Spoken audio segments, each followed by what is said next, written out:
To win the game, you have to be in the game. The most thing I liked about this seminar was it started with national anthem. The first pearl he has developed which is our pride, which is called Chhatrapati Shivaji Maharaj.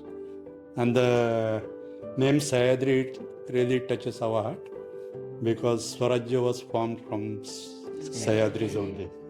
So it gives an impression that sir, under what ethics and values he has been brought up.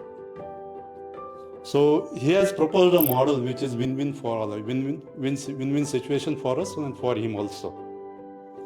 So in English there is one proverb: to win the game, you have to be in the game.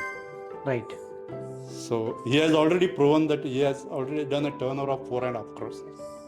So it's specifically for farmers. We see a lot of suicides are happening. Exactly. So as a side business, this is a very good opportunity for all the farmers. Right. So thank you very much for It's my guiding pleasure, us. sir. It's Thank my you so pleasure. much.